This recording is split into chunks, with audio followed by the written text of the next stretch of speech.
ආයුබෝවන් සමට කලින් සත්‍ය හරියටම කියන සියත ප්‍රධාන පුවත් විකාශයයෙන් මේ මම ලක්ෂිකා ප්‍රනන්දු ප්‍රථමයෙන් සිරස්තල සමාජ මාධ්‍ය ඔස්සේ කොවිඩ් පිළිබඳව අසත්‍ය තොරතුරු පතුරවන්නන්ට වැඩවර්දී කොවිඩ් වසංගතය හමුවේ කොළඹ අවධානම තවදුරටත් ඉහළට රජයේ වෛද්‍ය නිලධාරීන්ගේ සංගමය අනතුරු අඟවයි කොවිඩ් ආසාදිත බන්ධනාගාර ආශ්‍රිතීන් සංඛ්‍යාව 280 සීමාවත් ඉක්මවයි ලොව පුරා හින්දු බැතිමතුන් දීපවාලි සමරයි ජනපති අගමැති සහ විපක්ෂ නායකවරයාගෙනුත් සුබ පැතුම් විදේශගත ශ්‍රමිකයින් හැකි ඉක්මනින් මෙරටට ගෙන්වන්න විපක්ෂ නායකගෙන් ඉල්ලීමක් ජනතා අපේක්ෂා අරගල මාර්ගයෙන් ජයගත යුතුයි ඉල්මහ සැමරුමේදී අනුර කියයි ප්‍රථමයෙන් දේශීය පුවත් හින්දු බැතිමතුන් මහත් ගෞරවයෙන් සමරන දීපවාලි උත්සවය අදට යෙදී තිබෙනවා. දීපවාලි දිනය සැලකෙන්නේ සියල්ල සඳහාම නවමු ආරම්භයක් ලබා දෙන්නක් ලෙසයි. මෙය හින්දු භක්තිකයන්ට ආගමික උත්සවයක් මෙන්ම සංස්කෘතික උත්සවයක්ද වනවා. විෂ්ණු දෙවියන් උදෙසා පහන් දල්වා රය පුරා ආලෝක පූජා පැවැත්වීම දීපවාලි උත්සවයේ විශේෂත්වයක්.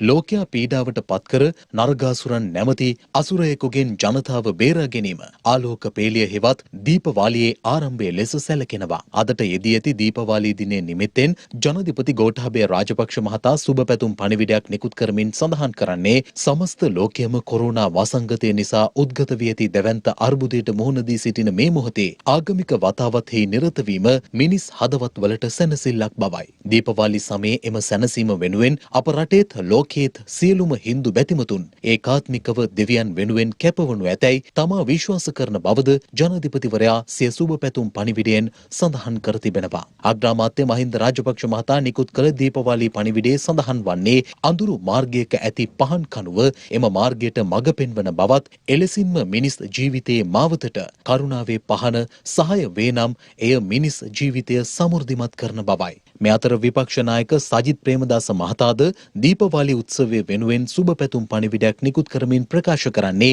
සංහිඳියාවේ අපේක්ෂා පෙරදැරිව වාර්ගික සංහිඳියාවත් අන්‍යෝන්‍ය අවබෝධයත් ඇති කිරීමෙහිලා මේ අපූර්ව උත්සවය ඉමහත් පිටිවහලක් සපයන අතර ලෝකයට නිදුක් නිරෝගී බව උදාවන දීපවාලි දිනයක් ප්‍රාර්ථනා කරන බවයි. මේ අතර නිරෝධායන නීති රීති සෞඛ්‍ය ක්‍රමවේද පිළිපදමින් මඩකලපුව ආනයිපන්දී පිල්ලයාර් කෝවිලේ විශේෂ දීපවාලි පූජාවක් පැවැත්වුණා.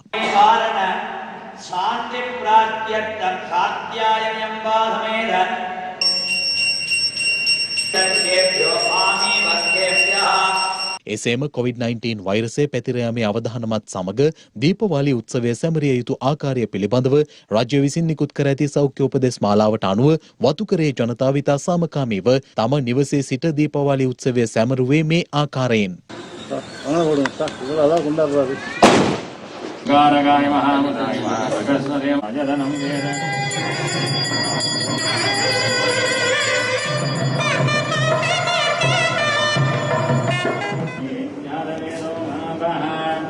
මේ අතර නිරෝධායන නීති රීති අනුගමනය කරමින් මඩකලපුව තිරුප්පලාරාමන් ශිව දේවාලයේද ඉතා සාමකාමීව දීපවාලි උත්සවය සමරනු ලැබුවා.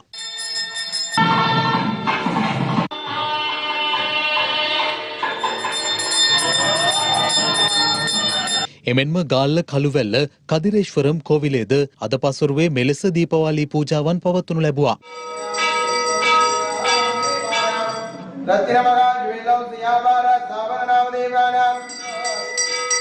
එමෙන්ම යාපනයේ වන්නයම්බති ශ්‍රී වෙන්කතර වරාය පෙරුමාල් කෝවිලේද දීපවාලි පූජාවක් පැවැත්වුණා.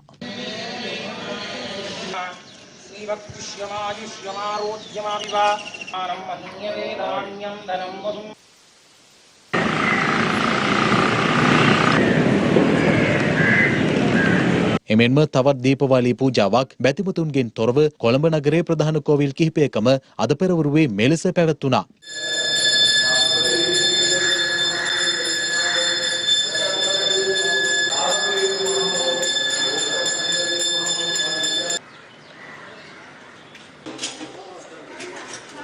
කෙසේ වෙතත් පවතින වාතාවරණය අනුව කොළඹ නගරයේ පවතින ඇතැම් කෝවිල් වසා දමා තිබෙන ආකාරයද අපට දැකගත හැකි වුණා.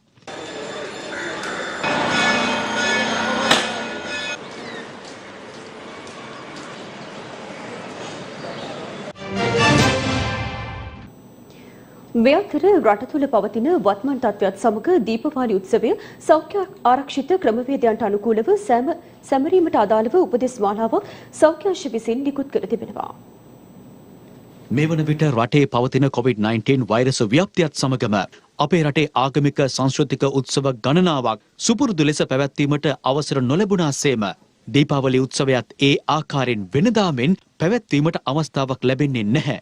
ඒ සියලුම ජනතාවගේ ජීවිත ආරක්ෂාව සෞඛ්‍ය ආරක්ෂාව වෙනුවෙන් ඒ අනුව පහත සඳහන් නිර්දේශයන්ට අනුකූලව බැතියෙන් යුතුව දීපාවලි උත්සවය සමරන ලෙසටයි සෞඛ්‍ය අමාත්‍යාංශය ජනතාව දැනුවත් කර සිටින්නේ. මෙම දීපාවලි උත්සව සමයේදී යහපත් හැඟීම් රඳවා තබා ගැනීමටත් උත්සව සමය තුළ එක් හින්දු භක්තිකයෙකුටවත් වෛරසය ආසාදනය නොවීමට වග බලාගත යුතුයි. ජනතාව එක්රැස් නොවී දැනට සිටින ස්ථානවලම රැඳී සිටිය යුතුයි. කොළඹ ගම්පහ කළුතර වැනි ඉහළ අවදානම් සහිත ප්‍රදේශවලින් ඔබේ ගමේ සිටින ආදරණීයන්ට ආසාදනය පැතිරවීමෙන් වැළකී සිටිය යුතුයි. දුර ගමන් නොගොස් නිවසේ රැඳී සිටමින් දීපවාලි උත්සවය සැමරිය යුතුයි. පවුලේ සමාජිකයින්ට මිතුරන්ට සහ නෑදෑයින්ට දුරකථනයෙන් අමතා සුබ පැතීමට කටයුතු කළ යුතුයි. කෝවිල්වල ප්‍රජාවන්හි හෝ වතු ආශ්‍රිතව ආගමික උත්සව නොපැවැත්විය යුතුයි. වහා ගිනි ඇවිලෙන සුළු ඇල්කොහොල් සහිත දෑත් සනීපාරක්ෂක දියර භාවිතා කරමින් ආලෝක ලාම්පු දැල්වීම නොකරන්න. ආගමික කටයුතු වලට පෙර සහ පසු අත් සබන් හා ජලය යොදා හොඳින් සෝදන්න. අතට අත දීමෙන් සහ වැළඳ ගැනීමෙන් තොරව අයුබෝවන් වණක්කම්යයි කියමින් හෝ වෙනත් ආකාරයකින් ආචාර කිරීම වඩා සුදුසුයි. මෙම උත්සව සමයේදී මත්පැන් හා දුම්වැටි භාවිතා කරමින් සාද නොපැවැත්විය යුතුයි. COVID-19 වෛරසය ආසාදනය වී මහමග පුද්ගලයන් වියගොස් ඇති බවට සමාජ මාධ්‍ය ඔස්සේ අසත්‍ය ප්‍රචාර පැතිර වූ පුද්ගලයෙක් අපරාධ පරීක්ෂණ දෙපාර්තමේන්තුව විසින් අත්අඩංගුවට ගැනීමෙන් අනතුරුව රක්ෂිත බන්ධනාගාර ගත කර තිබෙනවා. මේ අතර අද පස්වරුව වන විට කොරෝනා වෛරසය ආසාදනය වූ නව ආසාදිතයින් 214 දෙනෙක් වාර්තා වූ බව රජයේ ප්‍රවෘත්ති දෙපාර්තමේන්තුව සඳහන් කළා. එමෙන්ම COVID-19 වෛරසය ආසාදනය වූ සමස්ත ආසාදිතයින් අතරින් පුද්ගලයන් 11324ක් පූර්ණ සුවය ලබා ඇති බවයි වසංගත රෝග විද්‍යාඥයෙක් සඳහන් කළේ. කොවිඩ් වෛරසය ආසාදනය වී මහමග පුද්ගලයෙක් මියගොස් ඇති බවට සමාජ මාධ්‍ය ඔස්සේ අසත්‍ය පුවතක් ප්‍රචාරය කළ පුද්ගලයෙකු කඩුගන්නාව හේනවල එගඩවත්ත ප්‍රදේශයේදී අපරාධ පරීක්ෂණ දෙපාර්තමේන්තුව විසින් අද පෙරවරුවේ අත්අඩංගුවටගෙන තිබෙනවා. මහමග පුද්ගලයන් කොවිඩ් රෝගය වැළඳී මිය යන බවට අසත්‍ය ප්‍රචාරයක් සිදු කිරීම සම්බන්ධයෙන් අපරාධ පරීක්ෂණ දෙපාර්තමේන්තුව විසින් අද දින උදෑසන කඩුගන්නාව ප්‍රදේශයේදී 35 වැනි පුද්ගලයෙක් අත්අඩංගුවටගෙන තිබුණා. එම අත්අඩංගුවටගත් පුද්ගලයා අද දින මහනුවර මහේත්‍රාත් අධිකරණය වෙත ඉදිරිපත් කිරීමෙන් අනතුරුව ලබන 18 වෙනිදා දක්වා ආරක්ෂිත බන්ධනාගාර ගත කර තිබෙනවා. ඒ වගේම මෙම සිද්ධියට අදාළව තවත් පුද්ගලයන් 4 දෙනෙකු හඳුනාගෙන තිබෙනවා. ඔවුන් ගැනත් මේ වන විට පරීක්ෂණ ආරම්භ කර තිබෙනවා. එසේම බස්නාහිර පළාත තුළ පවතින අවදානම් සහගත තත්ත්වය හමුවේ බස්නාහිර පළාතෙන් පිටවීම පසුගියදා සිට තහනම් කෙරෙනු අතර එම තහනම හෙට දිනේ සිට ඉවත් කරන බවද පොලිස් මාධ්‍ය ප්‍රකාශකවරයා වැඩිදුරටත් සඳහන් කළා.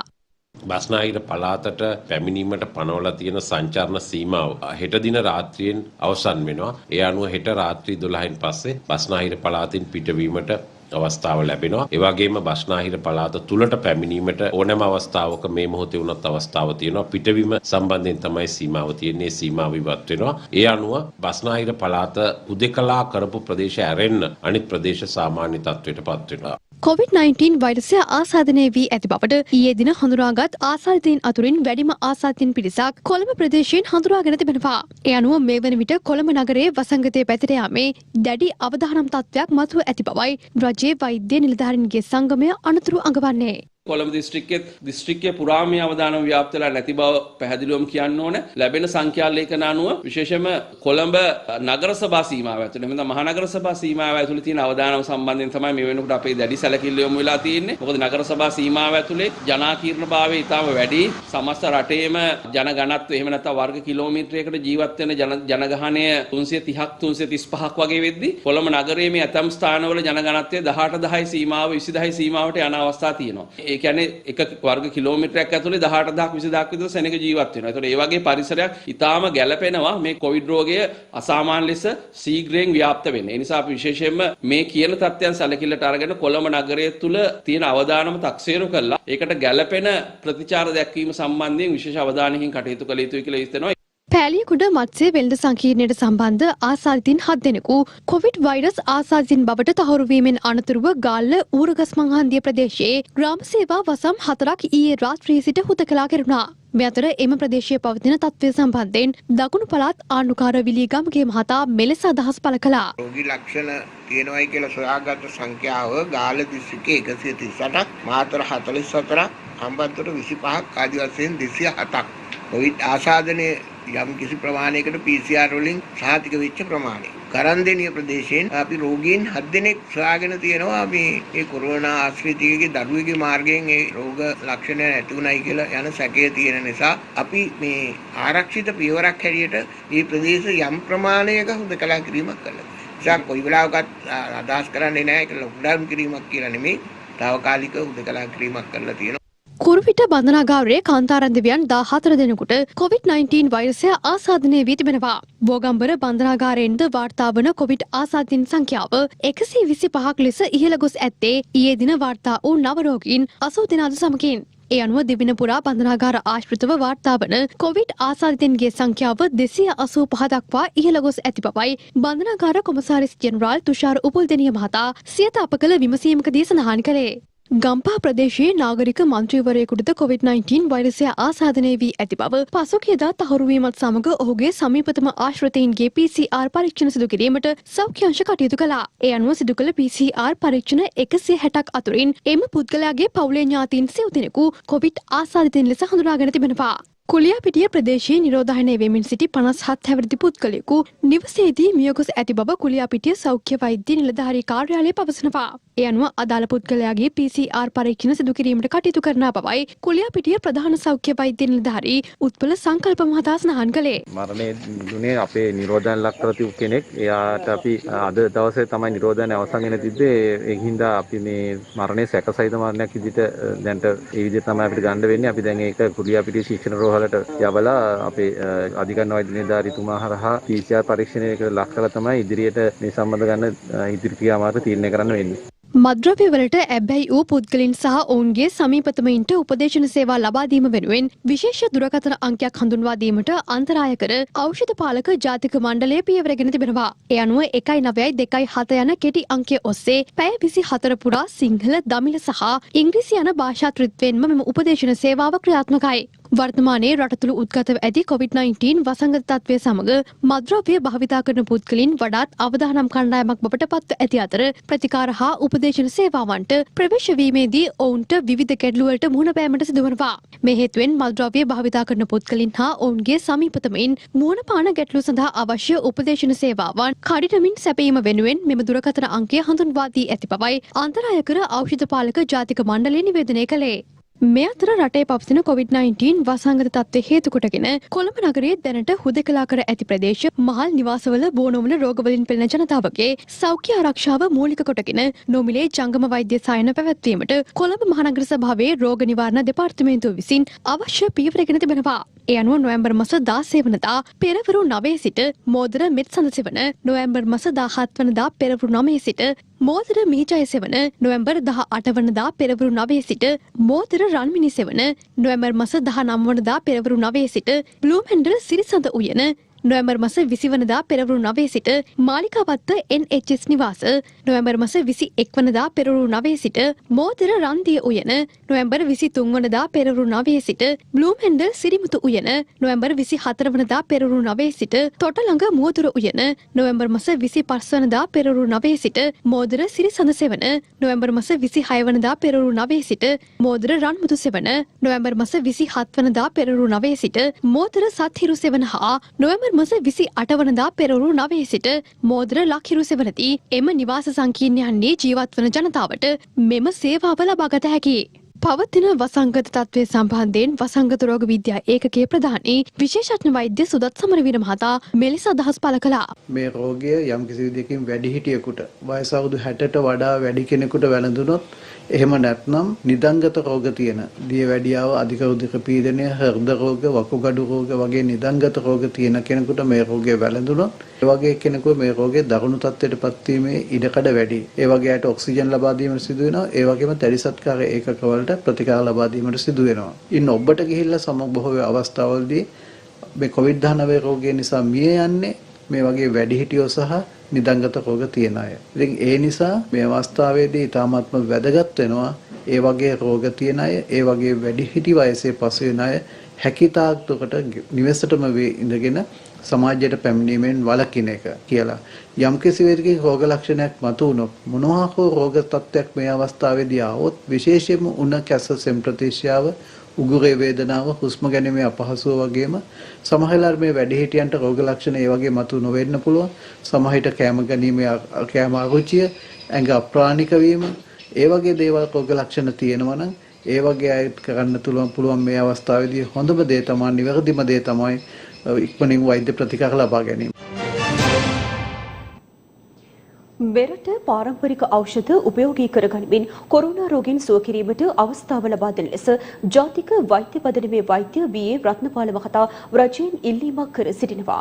එය අද එම පදනම මගින් සංවිධානය කළ මාධ්‍ය හමුවකට එක්වෙමින් පාර්ලිමේන්තුවේ ගහගන්න හැටි අර මොනවද PCR එකයි අර ඊයේ පෙරේදා තව මොකද ටෙස්ට් එකටයි මේ මොකුත් ඕනේ නෑ බ්ලඩ් කවුන්ට් එක විතරයි අපට ඕන බෙහෙත් දෙන්න කොරෝනා එකට අපි බලන්නේ ප්‍රතිශක්තිය බ්ලඩ් කවුන්ට් එකෙන් බොහොම සිම්පල් රුපියල් 200යි 300යි දැන් මම ලෙඩුන්ට ප්‍රසිද්ධිය කියනවා ඉමුනිටි එක බලා ගන්න ඕන නම් තමුන්ගේ බ්ලඩ් කවුන්ට් එක මට ඊමේල් කරන්න ඊමේල් කරාම මම බෙහෙත දෙනවා. ඉතින් ඒකනේ විද්‍යාව, ඒකනේ ලිපොසයිටෝපීනියාව, මේ ඒකනේ චීනරට කියන්නේ. ඒක බලන්න මහා මේ PCR අරව මේවා දාස් ගණන් ඕවා හැම එකම කොමිෂන් ලැබෙන දේවල්. බ්ලඩ් කවුන්ට් එක අරගෙන ඒක අපිට දෙනවා නම් අපි ඉමුනිටි එක හදනවා. වෛරස් එකේ කාල සීමාව මාසෙ නම් මාසෙ යනකොට ලෙඩාගේ ඒ කාල තුල ඉමුනිටි කරලගත්තාම ඉවරයිනේ. ඒකට ලිම්ෆොසයිට්ස් බැලුවාම ඉවරයි බ්ලඩ් කවුන්ට් එකෙන් බලන්නේ ඒක.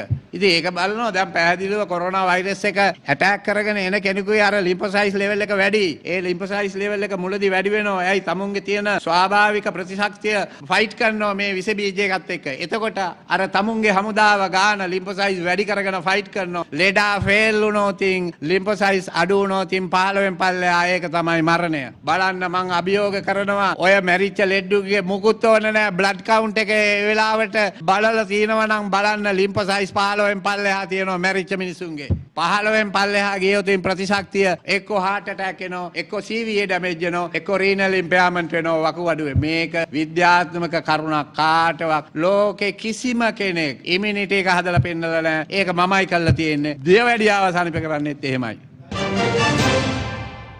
ජනාධිපති ගෝඨාභය රාජපක්ෂ මහතා රටවැසි සහ ලෝවැසි ජනතාවට සෙත්පතා අනුරාධපුර ඓතිහාසික රුවන්වැලි මහසෑ පුදබිමේ ආගමික වතාවත්වල නිරත වුණා. ජනාධිපති ගෝඨාභය රාජපක්ෂ මහතා රටවැසි සහ ලෝවැසි ජනතාවට සෙත්පතා ඊයේ පස්වරුවේ අනුරාධපුර ඓතිහාසික රුවන්වැලි මහසෑ පුදබිමේ ආගමික වතාවත්වල නිරත වුණා. රුවන්වැලි මහසෑ පුදබිමට පැමිණි ජනාධිපතිවරයා රුවන්වැලි රජමහා විහාරාධිපති පූජ්‍ය පල්ලේගම හේමරත්න නාහිමියන් බැහැදැක උන්වහන්සේගේ ආශිර්වාද ලබා ගත්තා.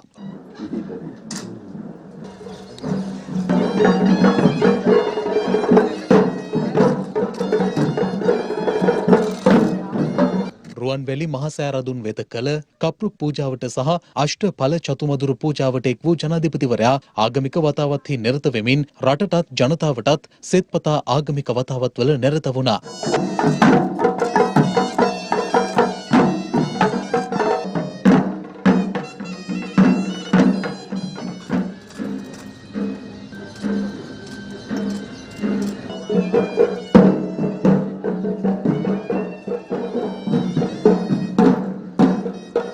එහිදී සෑරදුන් අභියස විශේෂ සෙත් පිරිත් සජ්ජායනයක්ද සිදු කරනු අතර සෑරදුන් උදෙසා ආලෝක පූජාවක් පැවැත්වීමද ජනාධිපතිවරයාගේ ප්‍රධානත්වයෙන් සිදු වුණා.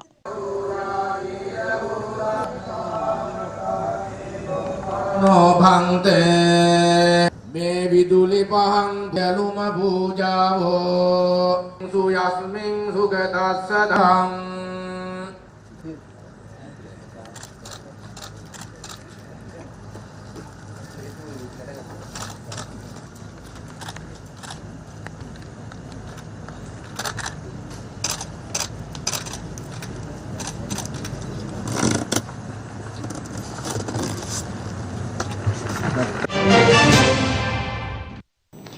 විදෙස්ගත ශ්‍රමිකයින් විශාල පිරිසක් මෙවන විට මෙරටට පැමිණීමට නොහැකිව සිටින බවත් ඔවුන් සියලු දෙනා කඩිනමින් මෙරටට ගෙන්වීමට රජය කටයුතු කළ යුතු බවත් විපක්ෂ නායක සජිත් ප්‍රේමදාස මහතා පවසනවා.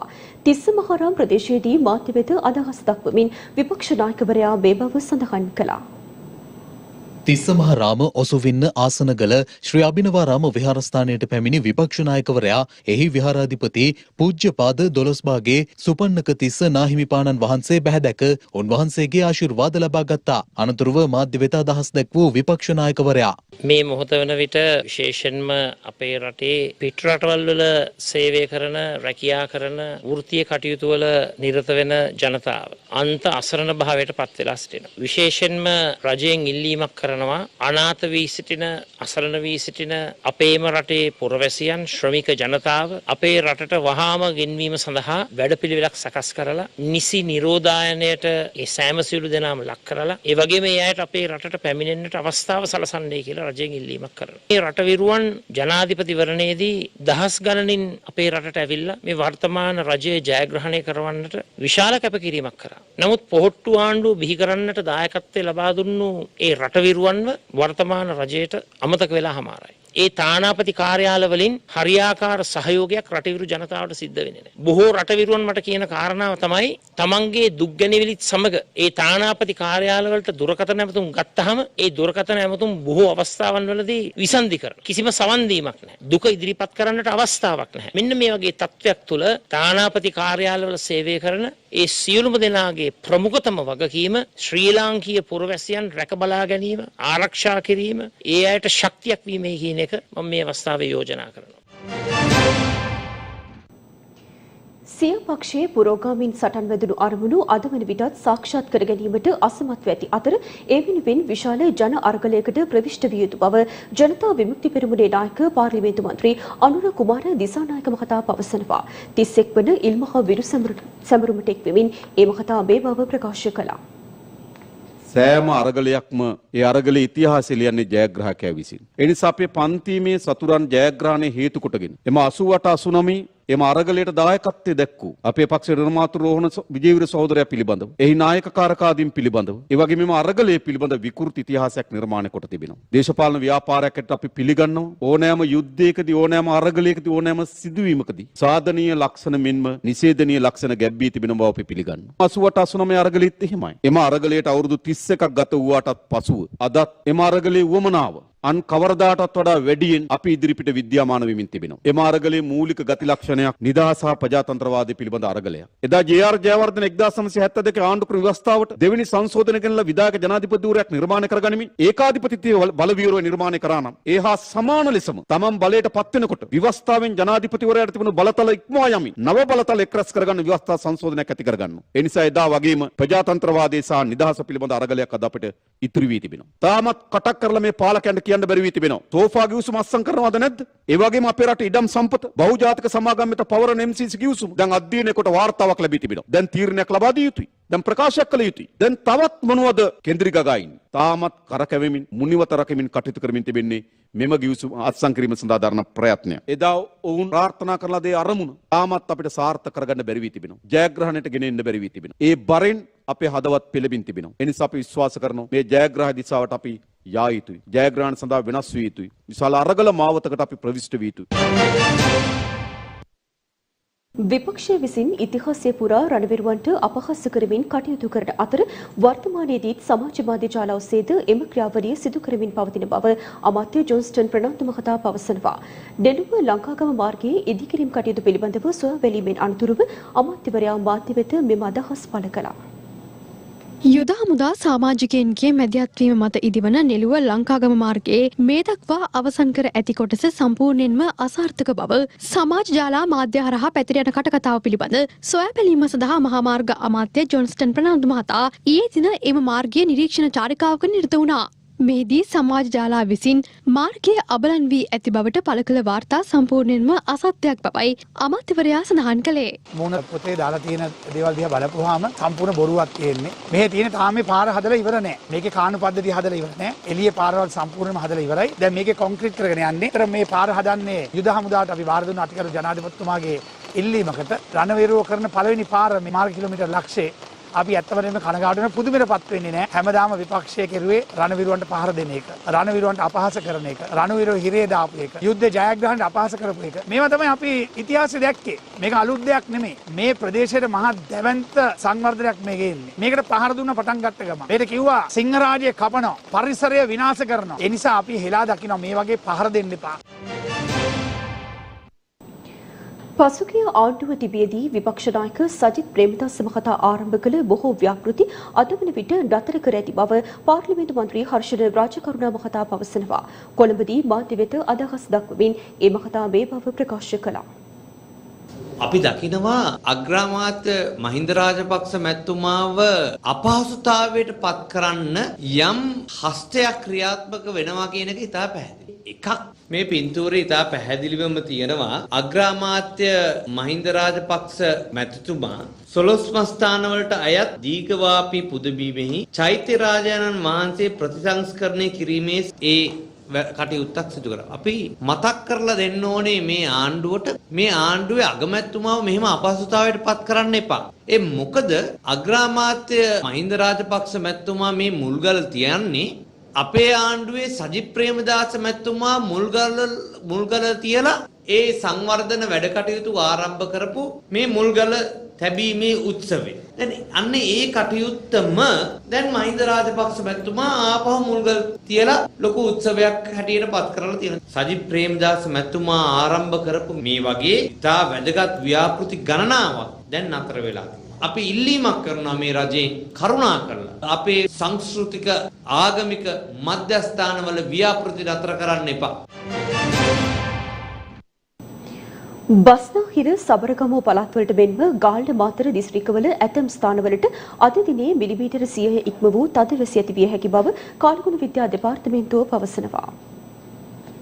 බස්නාහිර සබරගමුව පළාත්වලට මෙන්ම ගාල්ල මාතර දිස්ත්‍රික්කවල ඇතැම් ස්ථානවලට අද දිනේත් මිලිමීටර් 100ට වැඩි ඉතා තද වැසි ඇති විය හැකි බව කාලගුණ විද්‍යා දෙපාර්තමේන්තුව පවසනවා. ගිගුරුම් සහිත වැසි ඇතිවන විට తాවකාලිකව තද සුළං සහ අකුණු පැවතිය හැකි බැවින් එමගින් සිදුවන අනතුරු අවම කර ගැනීමට අවශ්‍ය පියවර ගන්නා ලෙසටයි එම දෙපාර්තමේන්තුව වැඩිදුරටත් දන්වා සිටින්නේ. ඒ අනුව පවතින කාලගුණ තත්ත්වය සම්බන්ධයෙන් කාලගුණ විද්‍යා දෙපාර්තමේන්තුවේ අධ්‍යක්ෂ ජෙනරාල් අතුල කරුණානායක මහතා මෙලෙස අදහස් පළ කළා. දිවයිනේ දැන්ට තියෙන වර්ෂාපතන ගත්තම ප්‍රධාන වශයෙන්ම උදේ කාලයේ තියෙනවා උතුරු සහ නැගෙනහිර වගේ පළාත්වල සාමාන්‍ය වැසි තත්ත්වයන් නිර්මාණය වෙනවා. හැබැයි දිවයිනේ බොහෝ පළාත්වල තියෙන්නේ අපරභාගී හෝ සන්ධ්‍යා කාලේ වැසි හෝ ගිගුරුම් සහිත වැසි. තරමක තද වැසි අපි අපේක්ෂා කරන්නේ සාමාන්‍යයෙන් සබරගමු, ගාල්ල මාතර, මධ්‍යම වගේ පළාත්වල සමහර ස්ථානවලට මිලිමීටර් 100 ඉක්මන වර්ෂාපතනය ලැබීමේ හැකියාවක් තියෙනවා. ඊට අමතරව මේ වැසිත් එක්ක තියෙන්න පුළුවන් తాවකාලිකව තද සුළං සහ අකුණු අනතුරු. එතකොට මේ අකුණු අනතුරු වලින් සිදුවන හානි වළක්වා ගන්න අවශ්‍ය ක්‍රියාමාර්ග ගන්න කියලා අපි විශේෂයෙන්ම ජනතාවට මතක් කරනවා. ඉදිරි දින කිහිපයක් මේ වර්ෂාපතනය මේ ආකාරයෙන් අඩු වැඩි වෙමින් සවස් යාමේ ඇති වෙන වර්ෂාපතනය තමයි විශේෂයෙන්ම අපි බලාපොරොත්තු වෙන්න පුළුවන්.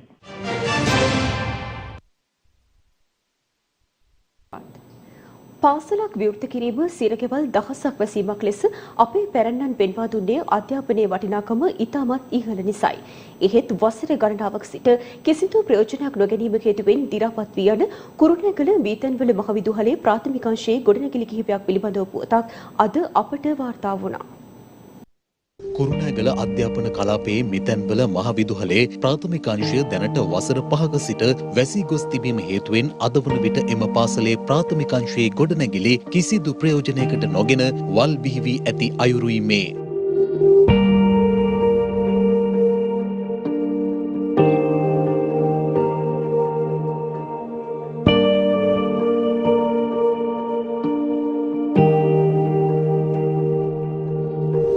මෙම ගොඩනැගිලි මත්කුඩු සහ මද්‍රව්‍ය වලට ඇබ්බැහි වූවන් තම තිප්පොළ කරගනිමින් විවිධ අපචාර ක්‍රියා සිදු කරන බවයි ප්‍රදේශවාසීන් පවසන්නේ.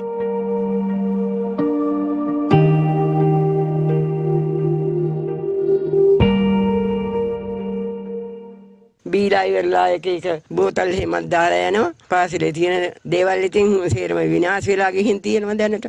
අපි ඉගෙන ගත්ත ඉස්කෝලේ තමයි මේ තැන් වල ප්‍රාථමික අංශයේ මේ පේන්න දෙන්නේ. කවුරු හරි නිලධාරි මහත්තයෙක් ඉන්නවා නම් මේකට මොකක් හරි අපිට වැඩපිළිවෙලක් හදලා දෙන්න පුළුවන් නම් අපිට මේකට කවුරු හරි දායකත්වයක් දීලා ක්‍රීඩාව ගොඩනගා ගන්න අපිට ලබා දෙන්න කියලා තමයි අපි ඉල්ලා සිටින්නේ. උදාහරණයක් වශයෙන් කිව්වොත් අපේ ග්‍රාම සේවක මහත්වරු සෞඛ්‍ය නිලධාරි කාර්යාලය මොකක් හරි ඒ වගේ වැදගත් දෙයකට මේ ගොඩනැගිලි ප්‍රතිසංස්කරණය කරලා යොදා ගන්න පුළුවන්. ඒ වගේම අපිට මෙතන ක්‍රීඩාංගණයක් තියෙනවා. ඒ ක්‍රීඩාංගණය අපිට ක්‍රීඩා කරන්න හදා ගන්න පුළුවන්. ඒ වගේ ඇත්ත වශයෙන්ම කිව්වොත් වැදගත් දෙයකට මේ ගොඩනැගිලි මේ භූමිය යොදා ගන්න පුළුවන්. මෙන්න අපරාධේ කැලෑවැදමින් තියෙන මේ භූමිය අපිට වැදගත් දෙයකට පාවිච්චි කරන්න පුළුවන්. විශ්වවිද්‍යාල සිසුන් පවා මෙම මිතැන්වෙල මහ විදුහලෙන් බිහි වී ඇති අතර අක්කර 3ක වපසරියක පිහිට ඇති මෙම ප්‍රාථමික අංශයේ ගොඩනැගිලි මෙලෙස වල් බිහිවීමට ඉඩ නොදී තරුණ සේවා පියසක් ලෙස හෝ සකස් කර දෙන ලෙසයි ගම්වාසීන් ඉල්ලා සිටින්නේ.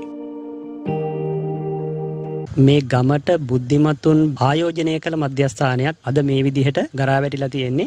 බිත්ති කඩාන වැටෙන තත්ත්වයට පත් වෙලා තියෙනවා. මේ ස්ථාන මේ විදිහට ජරා ජීර්ණ තත්ත්වයට පත් වෙලා ගරා වැටෙන්නට දීම ජාතියට කරන මහා අපරාධයක්. ඉතින් මේ ස්ථාන මේ ගමේ සේවා අවශ්‍යතා සඳහා ක්‍රීඩා පිටි ඒ වගේම සේවා පියස් නිර්මාණය කරලා මේ තැන් ප්‍රයෝජනයට ගන්න වැඩපිළිවෙලක් යොදනවා නම් ඒක ඊටාම වටිනවා. මේ ස්ථානයේ ජරා ජීර්ණලා තියෙන. ඇත්තටම කිසිම බලදරෙක් මේ වෙනකොටත් කටයුතු කළා නැහැ. ඉතින් ඒ අපි ජනතාව විදිහට හඬන කළා තියෙනවා මේ වෙනුවෙන්. නමුත් තාම මේ වෙනකන්වත් කිසිම ප්‍රතිඵලයක් ලැබිලා නැහැ.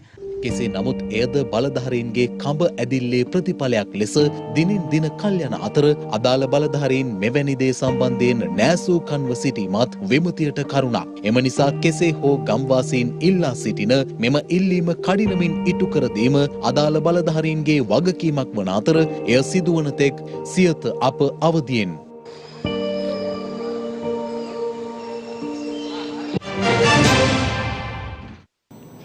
නිවාස සෑදීම අතරමඟ නැවතීම හේතුවෙන් අපහසුතාවයට පත් ගම්වැසියන් පිරිසක් පිළිබඳව බදුල්ල මීගහකිවුල ප්‍රදේශයෙන් අපට වාර්තා වුණා.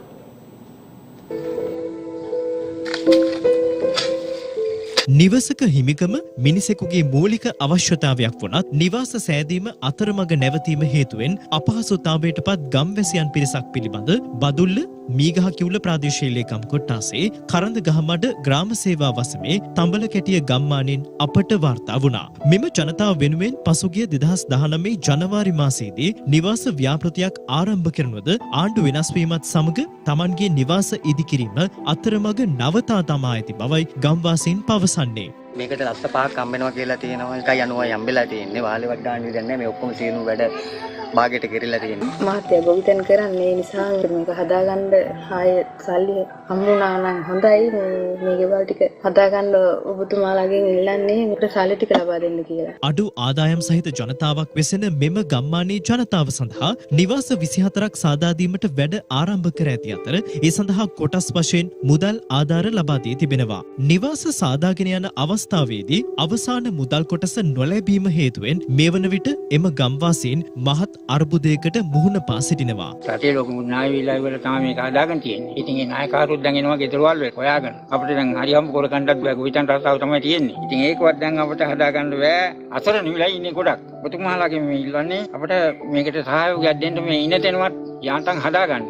ගඩොල් කර්මාන්තයේ මෙන්ම හේන් ගොවිතැන ජීවනෝපාය කරගත් මේ ගම්මානයේ ජනතාව ඉල්ලා සිටින්නේ ඉදිරි වැසි කාලයට පෙර Tamanට මෙම නිවාස සාදා නිම කර ගැනීමට කටයුතු සම්පාදනය කර දෙන ලෙසයි.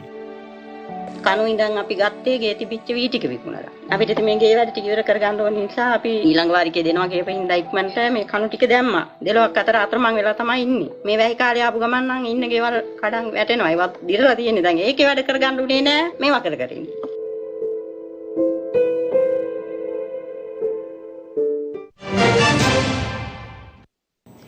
දැන් රටවටා පුවත් කිහිපයක් කෙටියෙන්.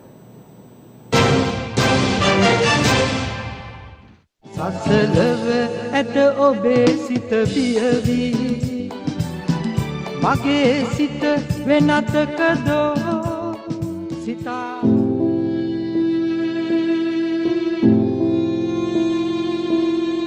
ජ්‍යෙෂ්ඨ මාධ්‍යවේදී සහ ප්‍රවීණ කලාශිල්පී සිඩ්නි චන්ද්‍රසේකර මහතා රෝහල් ගතව ප්‍රතිකාර ලබමින් සිටියදී අද උදෑසන අභාව ප්‍රාප්ත වී තිබෙනවා. මේ යන විට ඒ මහතා 61 වන වියෙහි පසු වුණා. ප්‍රවීණ කලාකරුවෙකු මාධ්‍යවේදියෙකු ලෙස ශ්‍රී ලංකා ජාතික රූපවාහිනියෙන් සිය වෘත්තීය ජීවිතය ආරම්භ කළ සිඩ්නි චන්ද්‍රසේකර මහතා කොළඹ ආනන්ද විද්‍යාලයේ ආදී සිසුවෙක්. ශ්‍රී ලංකාවේ ඉමහත් ජනප්‍රියත්වයට පත් වූ ටෙලිනාට්‍ය රසක් නිර්මාණය කළ ප්‍රවීණ ටෙලිනාට්‍ය නිර්මාණකරුවෙකු වූ ඒ මහතා මෙරට රූපවාහිනී ක්ෂේත්‍රයේ ප්‍රධාන තනතුරු රසක් හොබවනු ලැබුවා. එමෙන්ම ගීපද රචනා කලාවේ වෙනසක් කළ සිඩ්නි චන්ද්‍රසේකර මහතා නිර්මාණ රසකින් ජනප්‍රියත්වයට පත් වූ නිර්මාණකරුවෙක්. ඒ මහතාගේ දේහය පිළිබඳ අවසන් කටයුතු බොරැල්ල පොදු සුසාන භූමියේදී සිදු කිරීමට නියමිතයි. මෙරට කොවිඩ් ප්‍රතිකාර සේවා ශක්තිමත් කිරීමේ අරමුණ ඇතිව අද දින දිස්ත්‍රික් 306 B2 සිංහ සමාජය මගින් පුද්ගල ආරක්ෂිත ඇඳුම් කට්ටල 1350ක් සහ රෙදි සෝදන යන්ත්‍ර 25ක් සෞඛ්‍ය අමාත්‍යාංශය වෙත බහර දී තිබෙනවා. රහසිගතව මුද්‍රණය කරන ලද ඇමරිකානු ඩොලර් හොර නෝට්ටු ධනවත් පුද්ගලයන් රවටා මෙරට මුදල් නෝට්ටු වලට මාරු කිරීමේ ජාවාරමක් අනුරාධපුර පොලිසිය විසින් වටලා තිබෙනවා. එෙහිදී පුද්ගලයන් සිව් දෙනෙකු සාලියපුර යුද හමුදා කඳවුර ආසන්නයේදී අත්අඩංගුවට ගෙන ඇති බවයි අප වාර්තාකරු සඳහන් කළේ. මිනිමුතු මෝරුන් තිදෙනෙකු අද දහවල් කාලයේ පුත්තලම දළුව මුහුදු වෙරළට පැමිණ තිබෙනවා.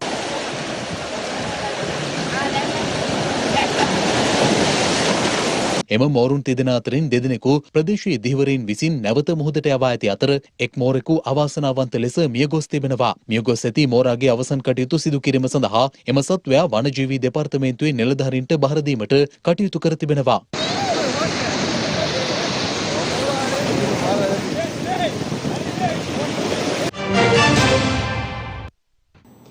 ප්‍රධාන පුවත් විකාශය අවසන්. යලිත් හමුවෙමු රාත්‍රී 9:35ට. ඔබට සුබ සන්ධ්‍යාවක්. දිනපතා අලුත් වීඩියෝ සහ ප්‍රවෘත්ති නැරඹීමට ඉහත බටන් එක ක්ලික් කර සියත TV සබ්ස්ක්‍රයිබ් කරන්න.